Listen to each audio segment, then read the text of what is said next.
What would you do without purpose or community? Today we're going to talk to somebody who's gone deep into both. Hi there, I am Greg Venning. Welcome to the Questing Chiropractor podcast. And today we talk to Dr. Sam Coupe, who is the immediate past president now of the Advanced Biostructural Correction Association in Australasia. At the time, she was president. We spoke together live at their convention in Bali in 2024. And there's this beautiful conversation. We're going to go deep with Sam into what it means to have purpose, where her purpose came from, how she went from an aspiring medical doctor to becoming a chiropractor. She'll discuss the pivotal moments that led her into the chiropractic field, the philosophy that resonated and attracted her, and how this has eventually gone through to creating a supportive community with ABCA. Sam also talks about balancing professional success with personal responsibilities as a wife and a mum, as well as being a practice owner and also leading an association. She emphasizes the importance of setting values and boundaries. So important. It's a deep dive into the importance of purpose and community and personal fulfillment. And we'll see how Sam has gone to create this practice life integration in ways that haven't worked and in ways that have. Listen on. Welcome to the Questing Chiropractor podcast. We help you grow as visionary, vital, and capable chiropractors who are always on. We do things differently as we help to elegantly awaken your innate wisdom within. We help you create robust, predictable, and trustworthy practices that serve oceans of people and yet still have free time for yourselves and your families.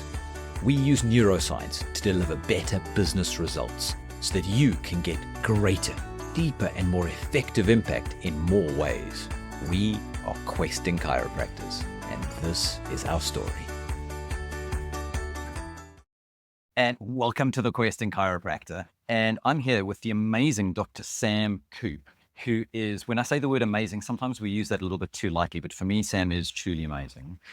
And I've told you a little bit about Sam, but I'm very interested in the beginning because I actually don't think I know the story fully, Sam. How did you get into the world of chiropractic? What called you? What drew you in? You probably don't know the story because it's not a great story.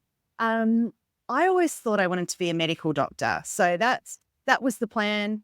And then I got a job in a GP's office towards the end of high school on a Saturday morning and realized this is not for me. It was about sickness. It was about prescriptions. And basically the doctors that I worked for just didn't really seem to love their life or their jobs. So I thought, well, I'm interested in health and this is not for me. So maybe I'll try something totally different. And I actually just fell into chiropractic. It was sort of it was at a university, Macquarie University, close to my home. I didn't know that much about it, but I thought, hey, this sounds really cool. And from the first class with John Kelly in Chiropractic 101, I thought I am in the right place. So I fell into it, but very quickly knew it was the right move for me. What was it about that you think kind of hooked you, where you had the push away from the sick care thing? What do you think the pull towards was, if you kind of think about that? I think it's the first time someone had put into words that the body can heal from inside out. And I think that just made so much sense to me, just as a concept. I was like, yeah.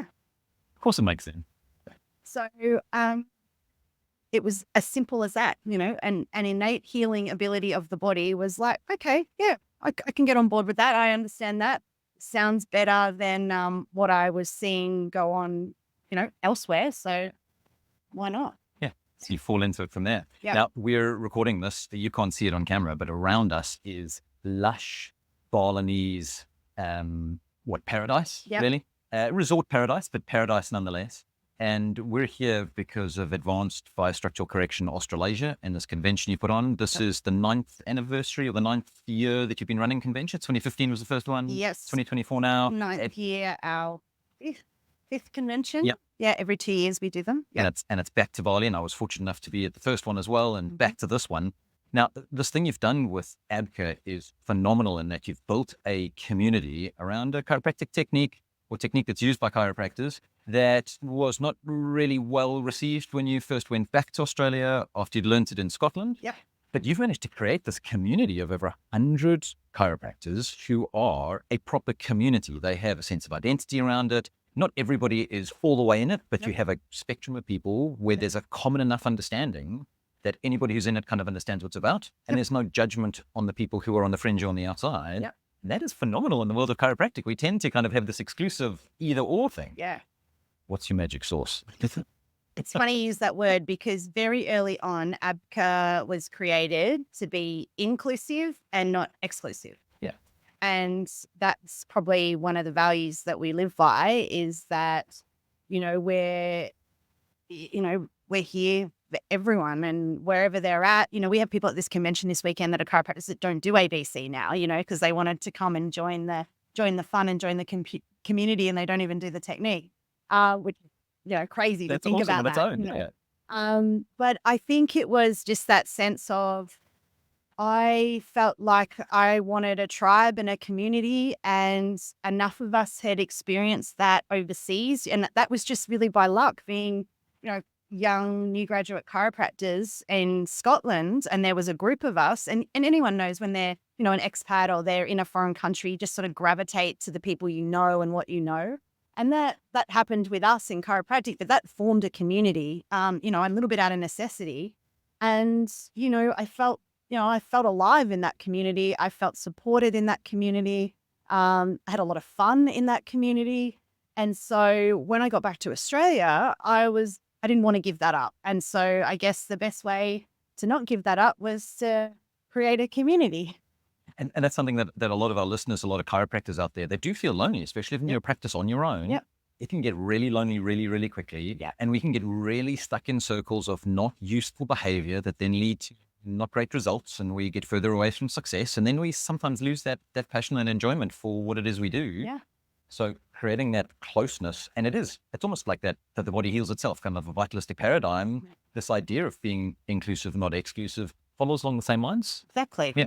Exactly. And I think it's just nice to have that support.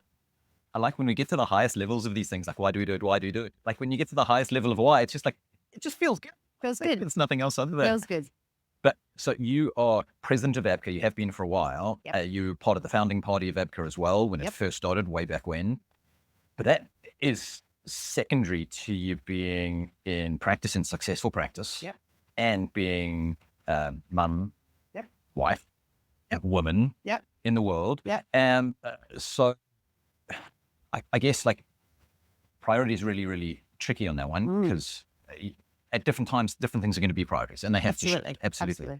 So let's come down to kind of trying to do practice success with parenthood, especially in motherhood. And we'll talk about being president of ABCA's external to that in a second, because that's a pull lots of questers feel, and dads will feel that differently to mums, but feel the pull as well. Yeah. How have you managed that not well? And how have you managed it when it is working better? Yeah. Well, I think for me, I've been fortunate I work in a city centre practice. So I do shifts that are quite long. And that's not exclusive to a city centre practice, but I do a really nice long shift, but I do 2 days a week. So I find for myself setting those boundaries around client facing time is really important. And so I knew that 2 mornings, but when I say mornings, I'm in from 6:30 till 1. So they're my days. I generally adjust from 7 till 12:30, but it can sort of creep either side.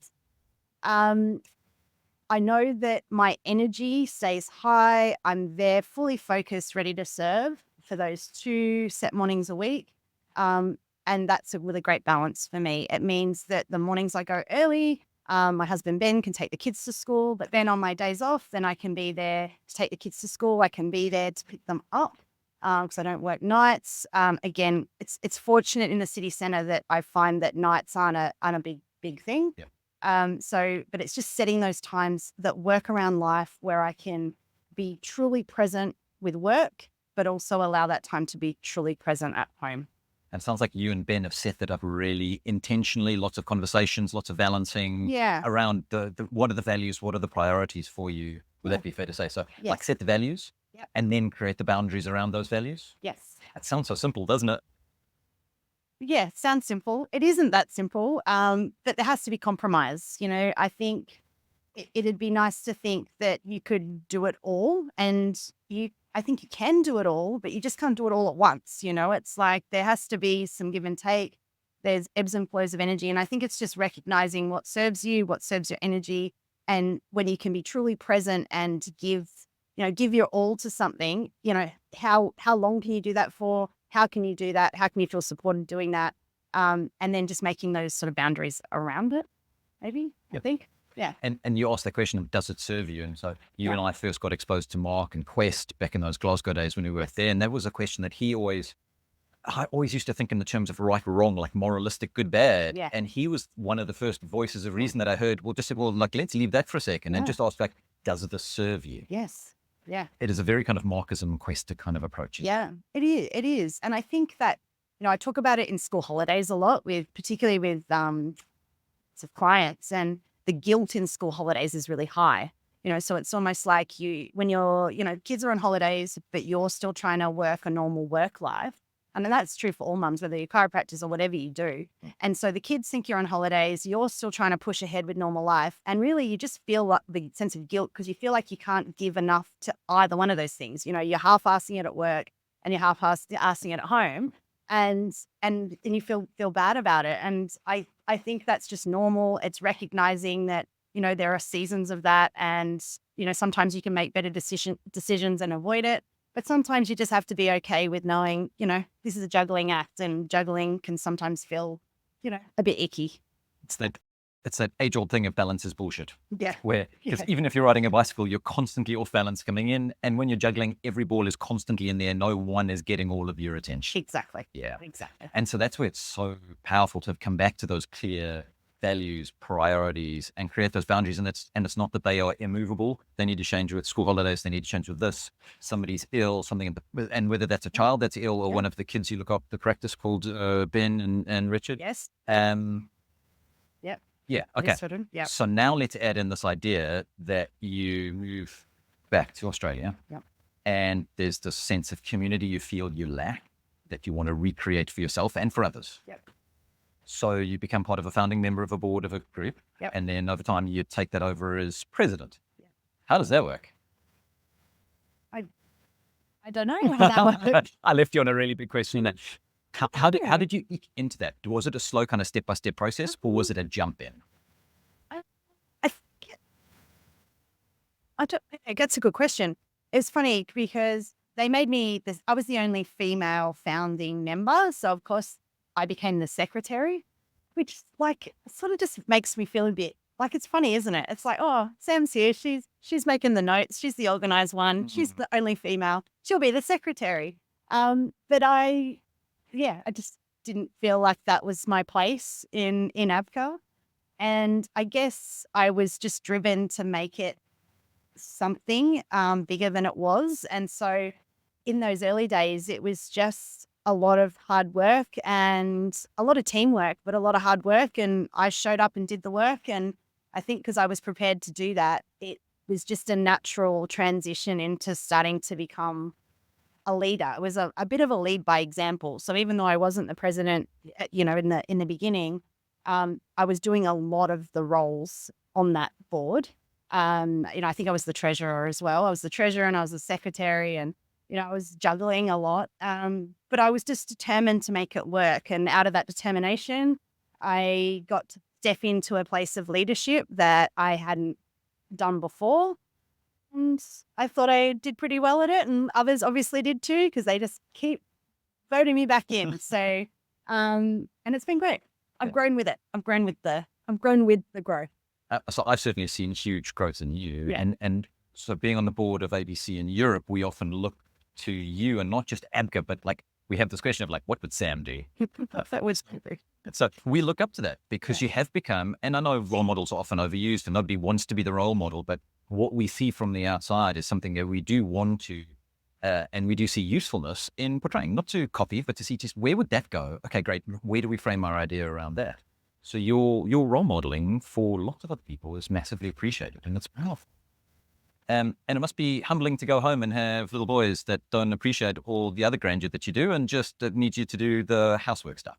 Yeah. Yeah. And it's all about that balance. Now, All about it. practice success, which is such an ephemeral term. Yeah. And it ebbs and it flows. Nobody ever really gets there. Hmm. What's your current frame on the things that are working towards this idea of success? And we in Quest, we always think of like success and fulfillment together. And it's about practice life integration and a lifestyle practice. It's not just one or the other, because otherwise you burn yourself out on either end. Yeah. Yep. So personally for you, what are the current things that seem to be working well that you're really happy with in that space? Yeah. So we travel a lot with teaching. We recognize that early on we had 3 practices and we had growing families, we had lots of children, we were doing a lot of teaching, and decided that that wasn't the road that we wanted to go down. So we sold 2 of the practices and have just brought ourselves all back into one practice. And so we've got 3 principal chiropractors in one office and we have 3 associates. So we have 6 chiropractors in a 150 square meter office. We are open plan. We're all in the same space together. So I guess from a success point of view, it's about creating an environment where chiropractors can grow, where they can grow their own practice. And so I can feel that we can come to Bali or we can go to Croatia and we can do some teaching. And we know that everyone's going to be looked after just fine. So I feel like they're the steps that we've taken over years. So this has not been an easy road, but over years of, I guess, figuring out what was important, figuring out what we wanted to do, doing it another way and going, no, that's not for us, but being prepared to go, oh, that was a mistake. Let's move on from that. I feel like we are really in a place. We've been in the same office now, the office that we still own, for 15 years. And, we love it. We love our team. Most of our team is here this weekend. And, I think we just really enjoy working together as a team. So I think that's the success of what we've created there, is a great team. And obviously a great technique in ABC, and great clients. So yeah, that's great. And so it comes back to this, if I'm just following some of the themes that you brought up over and over again, is this idea of values and priorities, what's important, what isn't. Yeah. Then creating structures to be able to handle those. Yes. And bringing a community, a team together, because creating the community of ABCA has also been done with the team of the board, which changes over time, but then the team of your practice, which changes over time as well. And so it's interesting how those common themes tie through each other. It's funny. I was thinking about team, and I'm so proud that so many of our past associates are here in Bali with us this weekend. Isn't it cool seeing your associate blossom? Absolutely. It's just like we've never had a bad associate principal experience and partying. That's huge. And we've had a lot of associates, and some have been with us for a short time and some for a long time. And but I can honestly say every one of them is still one of our dear friends who connects with the technique. We still teach them. They still come in and get adjusted in our office. And so I'm actually really proud of that, because that's apparently is quite rare. It is really rare. That's what I was about to say, is not just an associate, an ex-associate that you then talk to. They're friends. They still come and get adjusted. Yeah. Wouldn't that be a great metric of all chiropractic practices, the associate practices, that associates that have left your practice? How many still come and get adjusted? Or if you're an associate that's left, would you still go and get an adjustment with the person that you left from? And I think, unfortunately, and this is one of the problems we solve within Quest coaching a lot, unfortunately, the answer is very, very little. So that's, again, a testament to the humanity that is evident in everything you do, at least from my perspective, that you're seeing. So if there is ever any dispute, I imagine it's done from a human to human level, and it's not about you are this person. It's, this happened and I wasn't happy with that, which is really resolvable, rather than the personality clash thing. And not that people won't rub each other up within practices, within associations. We're like family, and family rub each other up the wrong way. but there's the human connection and understanding first. Absolutely. And I think as well, I like to, you know, a saying I live by is I always assume people are doing the best they can. So that is sort of something that, even though sometimes that's hard to always say, that people are doing the best they can. And I think sometimes when you really look at a conflict situation, or this is what I've been trying to do lately, is recognizing, where maybe that's affronting something in yourself. And I think sometimes when you sort of spin it and go, well, see it from that person's perspective, how do you think they viewed this situation? If you were in their position, how would you view it? And, I think it can just help, squash some of those feelings, and you go, yeah, that makes sense, because we're doing the best we can. Yeah. That meeting on humanity is such a powerful thing that we do not nearly enough. No. All right. So, Sam, I don't want to take too much of your time away from paradise here. I know you're about to hit the pool for the afternoon. Yes, I am. Absolutely. Is there anything for maybe particularly women and mums, but it doesn't have to be exclusive to that, who are looking at the juggle of what we might call practice life and maybe some kind of leadership role or role of contribution they might want to take on?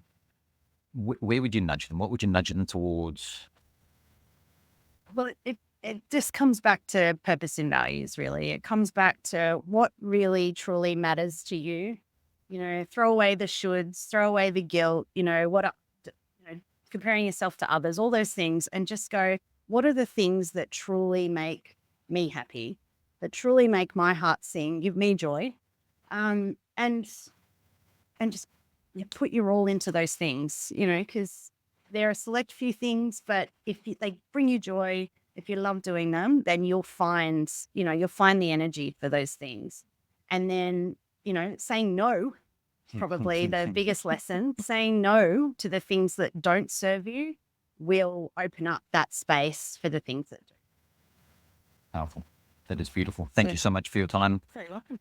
Another episode of the Questing Chiropractor. If you've heard any of that and you think any of your colleagues, your friends need to hear this, please forward it on to them. Consider giving us up to a 5-star rating on the different platform you're on. And we will see you again at the next episode of the Questing Chiropractor. Thank you, Sam. Thanks, Greg.